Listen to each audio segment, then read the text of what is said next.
The war in Ukraine has put the United States and Russia's relationship on a collision course for the first time since the end of the Cold War. But as U.S. support for Ukraine ramps up and American weapons take a deadly toll on Russian troops, what would happen if Russia decided to retaliate directly against the U.S. at last? To explore the question, we have to look at several hypothetical scenarios, each with varying degrees of realism. When the war first started and Western support for Ukraine ramped up, Russia used what credibility it still had at the time to warn against continued supply of weapons to Ukraine. Russia boldly announced that any NATO shipment into Ukraine would be a valid target of war, and it would seek out and destroy any NATO vehicles entering Ukraine. NATO immediately responded with the equivalent of "fudge around and find out," by stating that any attack against NATO personnel inside or outside of Ukraine would be viewed as grounds for invoking Article 5. But most people believe that Russia would have nothing to target, as NATO deliveries were likely being picked up by Ukrainian personnel in neighboring Poland and then trucked across the border. This wouldn't put any NATO personnel in danger unless Russia made the incredibly suicidal move of attacking Poland directly. Yet, not only were NATO personnel involved in delivering the supplies across the Ukrainian border, recently leaked U.S. intelligence shows that American and British military personnel were actually inside of Ukraine and have been for most of the war. The leaked documents don't give us much more information than that, but it is clear American and British soldiers have been working inside of Ukraine and against Russia. It's likely that these personnel are technical experts, assisting Ukrainian forces behind the front lines with a variety of logistical and equipment issues. However, it's also all but a certainty that there's a large number of intelligence personnel present in Ukraine and working alongside Ukrainian leaders. The real question is if any Western troops have partaken in direct military action against Russia, and what would happen if Russia struck back against them. The Ukraine war has been defined by the use of the drone as a mainstay of ongoing combat. Not only do both sides use drones regularly against the other, but we've seen the use of pretty sophisticated combat drones both in the sky and at sea. The famous drone attack against the Russian Black Sea Fleet in Sevastopol in October 2022 was the first mass suicide naval drone attack in history and inflicted significant damage on Russia's ships. However, in March of 2023, Ukraine struck again, this time with a more advanced drone. Ukraine has proven itself to be an extremely resourceful country, but there is serious questions about who is exactly piloting these suicide drones, and many doubt that it's Ukrainians behind the controls. Bringing these drones to bear against the Russian Black Sea Fleet would require either advanced AI to allow them to navigate to their targets by themselves and then designate their own targets, or over-the-horizon communications capabilities, the type of which Ukraine might not have the ability to field. However, Western military powers certainly have those capabilities, and the appearance of even more advanced drone models begs the question, who is in the driver's seat? The Ukraine war does offer a significant opportunity for a Western military to test advanced new equipment in a live-fire environment with practically no risk to itself, and if there is one nation specifically interested in naval drones, it's the United States.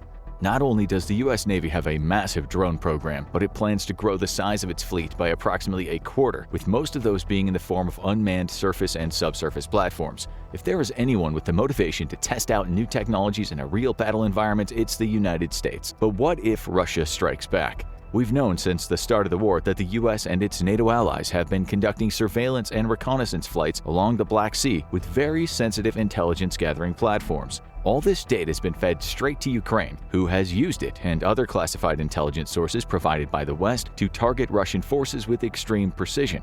Russia's found this to be a massive thorn in its side that it can do nothing about. And in March, Russia took out its frustrations on a U.S. surveillance drone. Originally, the pilot appeared to try to force the drone down by dumping fuel all over it, but then, on a follow-on close pass, accidentally collided with the drone, causing its prop to bend and the drone to stall out and crash in the ocean. Russia might not stop at downing drones, though. NATO regularly flies AWACS and rivet joint aircraft over the Black Sea in international airspace. Both platforms scoop up vast amounts of intelligence which is fed directly to Ukrainian forces, denying Russia the element of surprise either in the air or on the ground. Rivet joints can even listen on enemy communications hundreds of miles away and use synthetic aperture radar to track entire enemy units. This makes them priority targets for a vengeful Russia to shoot out of the sky, as both aircraft are largely helpless against an enemy fighter.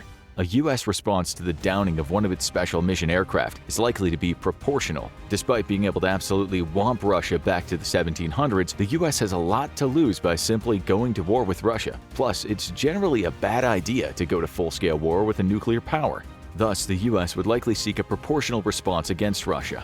In 1988, a U.S. missile frigate strayed into a naval mine placed by Iran in the Persian Gulf. The U.S. had previously warned both Iran and Iraq to cease their attacks against civilian oil tankers in the region, and the near sinking of the USS Samuel B. Roberts was the final straw. After confirming that the mines belonged to Iran, the United States launched what it considered a proportional response and ended up sinking 1 frigate, 1 gunboat, 3 speedboats, crippling a 2nd frigate, damaging 1 fighter aircraft, and destroying 2 oil platforms used by Iranian troops for reconnaissance and area security. In the Black Sea, the United States would likely seek a similar proportional response by directly attacking Russian Black Sea naval assets. Currently, Russia's Black Sea fleet has been ordered to remain within the safety of Sevastopol, fearful of being sunk by Ukrainian anti-ship missiles. To punish Russia for downing a U.S. manned aircraft, the U.S. would likely target the Black Sea fleet, with intent to destroy a target of significant value to Russia, but not one that would immediately cause a catastrophic loss of combat power to Russia's war effort in Ukraine, thus prompting an even greater escalation. For America, the calculus would be similar to Operation Praying Mantis: punish Russia with an even greater financial loss and deter an escalation by showing that the U.S. is capable of punching well above Russia's weight class. This would make the Russian Admiral Makarov, a guided missile frigate, as the most likely target of an American retaliation. It would be a far greater financial loss to the Russian military than an AWACS platform, and destroying it would show enough American muscle as to deter an increase in hostilities. To accomplish this, the U.S. would likely opt for an air attack against the Russian Black Sea fleet. A submarine attack would be preferable, but Turkey controls entry into the Black Sea and would be furious to find out a U.S. submarine entered with intent to attack the Russians directly. It would almost certainly not grant access in the first place, and while it is possible a U.S. submarine could transit the Bosporus and Dardanelles Strait undetected, in the words of a former submarine commanding officer, it would be incredibly dangerous to attempt it. Technically, an attack on a U.S. AWACS platform would prompt an Article 5 response, but Turkey has seemed to be hesitant to throw itself fully behind NATO in recent years, making it and Hungary the alliance's least reliable partners. So just like we can all count on Turkish support for a U.S. submarine transit into the Black Sea, we can likely also do so for launching an air attack off its soil as well. That would leave the U.S. with the option of either using a carrier in the Mediterranean or flying out of Romania, with Romania likely being amenable to the U.S. launching an attack from its airfields. The right tool for the job would be the U.S. Navy's latest anti-ship missile, the Long-Range Anti-Ship Missile, or LRASM. Featuring stealthy materials into its construction and advanced artificial intelligence, the LRASM is basically an airborne suicide ninja with a 1,000-pound warhead. The missile has a dramatically decreased detection range over its Harpoon cousin, and twice the lethality, as it packs twice the explosives. Its electronic brain can also utilize radar to guide itself to its target and visually verify targets before striking them by comparing what its electronic eye sees with an onboard database of known enemy ships. Plus, with an unclassified range of 230 miles, the LRASM could be fired against Russia's Sevastopol naval base from deep inside friendly territory. Many analysts, however, believe that the LRASM has an even greater range than that, as much as 350 miles. American F-35s, F-18s, and B-1s could launch the LRASM from well outside the range of Russian air defenses, and the missile could even be fired directly from U.S. ships in the Mediterranean. Even if Russia wanted to strike back, it simply lacks the ability to do so. While some ships in the Black Sea Fleet have the ability to launch Caliber, Onyx, and Zircon anti-ship missiles, Russia's stockpile of precision weapons is running low, and it's been confirmed that Russia has used these missiles in previous attacks against Ukrainian land targets. Russia famously also lacks significant ISR, or intelligence, surveillance, and reconnaissance capabilities, making it difficult to pinpoint from where exactly stealthy LRASMs have been launched. In the end, Russia would also simply have to ask itself if it's worth escalating over the loss of a single surface ship. Meanwhile, the U.S. would not only have come out on top of the exchange, but also done double duty by destroying one of the few remaining surface platforms that Russia can use to launch cruise missiles against Ukraine. But what if Russia decided it wanted to strike at NATO personnel inside of Ukraine instead of U.S. aircraft in international airspace? Well, for starters, it would be the smarter option, as it would allow Russia to either point out that these were legitimate military targets inside an active war zone, or simply claim ignorance and state that it was striking at what it believed to be Ukrainian personnel. In the former, it'd be hard to dispute Russia. By international law, the Russian Federation is well within its rights to target Western military personnel actively helping Ukraine inside a war zone, even if a state of war doesn't exist between Russia and the origin nation. The key here, though, is actively helping, because there are exceptions to this. For example, NATO was providing security for a refugee camp or something similar. There would be no justification to attack them.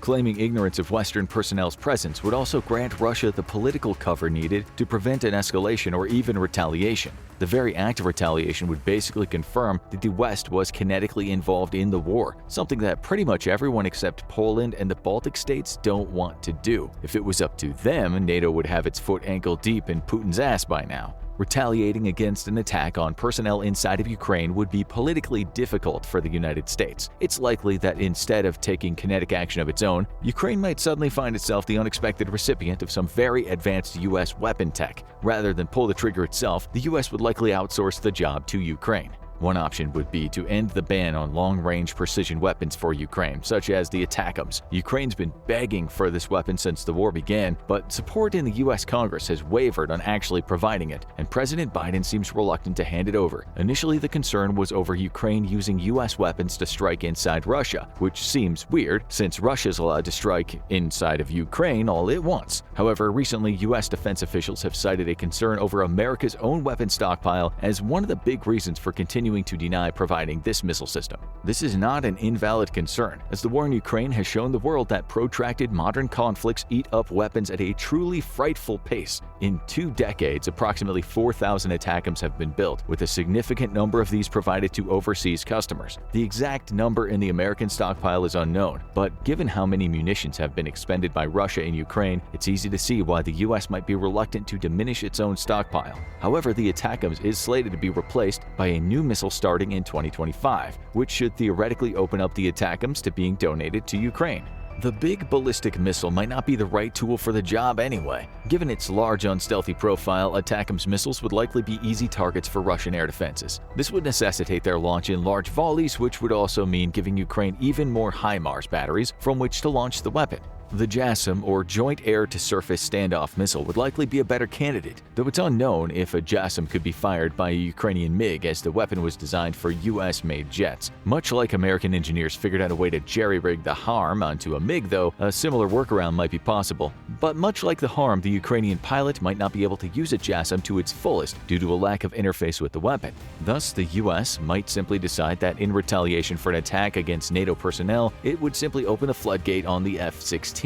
Providing Ukraine with the fighter aircraft it's been begging for, one that can fire a large variety of U.S. weapons. Attacks against NATO personnel won't solve Russia's biggest problem inside of Ukraine, though, and that's the consistent flow of Western weapons into the country. For Russia to regain its battlefield advantage, it has to put a stop to the flow of Western weapons. So far, it's attempted to do so by targeting Western civilians directly. Vladimir Putin has long cautioned about the consequences of the West arming Ukraine, and Western media has eaten it up. Now it's difficult to put a single news broadcast on without hearing worries or concerns about escalation, and this is by design. Putin wants the West afraid of escalation, so they'll stop supporting the flow of Western weapons to Ukraine. To drive the fears home, Putin did a fair amount of nuclear saber-rattling starting in the summer of 22. Every other day it seemed like Putin was threatening the use of nuclear weapons, and the news absolutely rattled the West. News services picked up the stories and spread wild speculation about Russian nuclear attacks around the world. Surveys taken on the continued support for Ukraine showed a dip during the height of Putin's nuclear fear offensive. However, Putin was never going to use nuclear weapons in Ukraine, mostly because doing so would be disastrous for him. The United States issued a specific warning directly to the Ministry of Defense, the contents of which are unknown to the public. But it's believed that included is a threat to use conventional military power directly to neutralize Russian forces inside of Ukraine. The fear offensive began to falter when China's Xi Jinping grew increasingly frustrated over his new Russian vassal state. China has a no first-use policy, and if Russia were to use nuclear weapons, Xi would be forced to condemn the attack. Given how China has aligned itself with Russia, it would also reflect very poorly on China's public image, who is also under attack over its own hostilities toward Taiwan. With Xi Jinping growing increasingly annoyed about Putin's empty nuclear threats, he put pressure on his new vassal to cease making them, and since then the nuclear saber-rattling has died off significantly. However, recently Russia revived the threat of nuclear weapons by cleverly announcing that it was now moving parts of its nuclear arsenal into neighboring Belarus. Once more, Putin got to scare the West with the nuclear weapons without actually mentioning their use. The choice to put nukes in Belarus was to get the West to start talking about nuclear war again. But it also served the purpose of bringing Belarus even deeper under Russian control. Since nuclear threats have failed to stop Western support for Ukraine, and indeed the flow of arms has only increased, if Putin wants to win this war, he'd have to cut off the flow of equipment at the source, and that means attacking NATO arms shipments and the facilities that store them directly. Poland's become the most important European NATO partner to America during the entire Ukraine war. Not only has Poland been a strong supporter of arming Ukraine, but its geographic location makes it a logistical hotspot for supplying the beleaguered nation. For its part, Poland has proven itself a master of logistics, expertly handling the influx of dozens of different weapon systems and transporting them safely into Ukraine.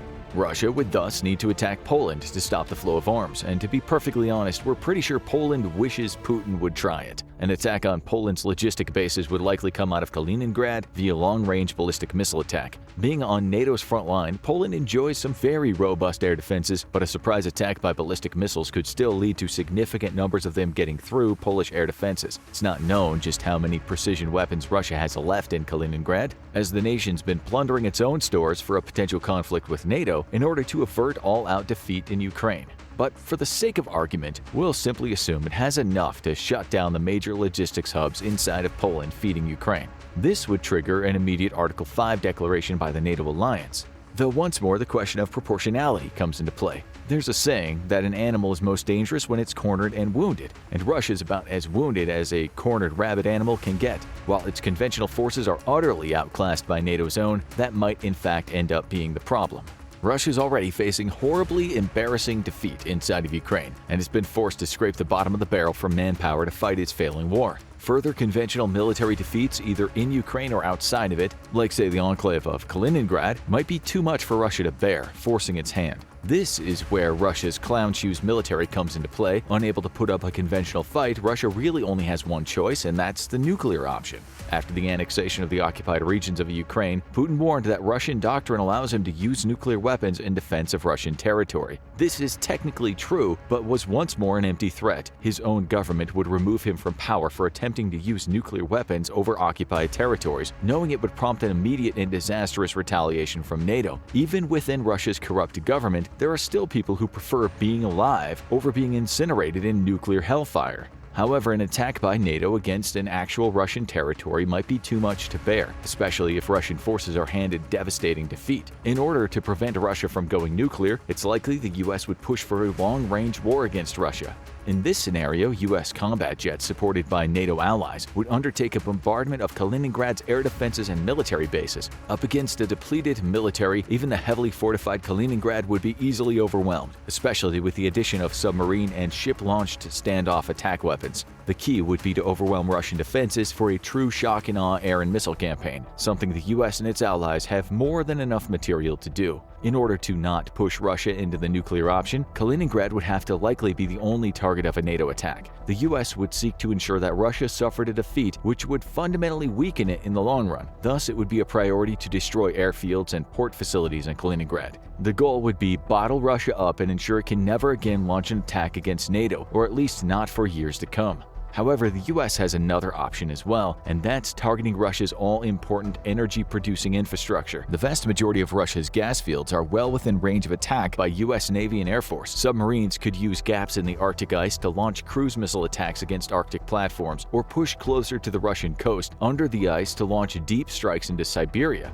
The US Air Force could easily reach pretty much any oil-producing or refining facility by simply flying B-52s armed with standoff weapons directly over the North Pole. In fact, this is something America's been ready to do since the first nuclear bomb was fitted to an airplane. While destroying Kaliningrad's abilities to project military power would be a significant blow to Russia, striking at its abilities to produce, refine, and transport oil would have the more lasting effect. Currently, Russia's economy is being kept from feeling the worst of the sanctions thanks to its massive energy industry. European price caps on Russia oil alone denied the Russian government billions in revenue. Physically destroying their ability to export oil or natural gas would have an immediate and significant effect on the government's budget, crippling their ability to continue waging war and weakening the state overall.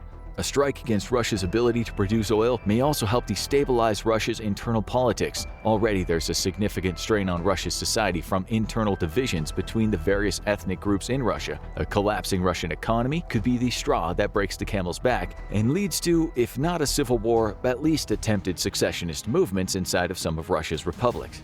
The Russian Far East is particularly vulnerable to this, given that ethnic Russians have been on the decline as they migrate west toward Moscow for decades. Today, the region has a massive and growing Chinese population, and the majority of investments in the region comes from China, not Russia. These people feel like they have less and less of a Russian identity by the day. China itself might use the social unrest to attempt to split the RFE from the rest of Russia, and it's easy to see that Xi Jinping has ambitions to do exactly that. Already, new Chinese maps of Russia have the old traditional names for Russian territory seized from China during the 19th century. The fact that Outer Manchuria just happens to be rich in energy resources is the icing on the cake for China, and a reason why Russia fears losing the region. Whatever the response, the aim would be to avoid all-out war against Russia, as that could only end in two ways. Either Vladimir Putin is forcibly removed from power, or Russia inevitably turns to its nuclear arsenal as it faces catastrophic defeat against NATO's superior armed forces. Ironically, as Russia becomes weaker, it becomes more dangerous. Now go check out deadly weapons US is sending to Ukraine, or click this other video instead.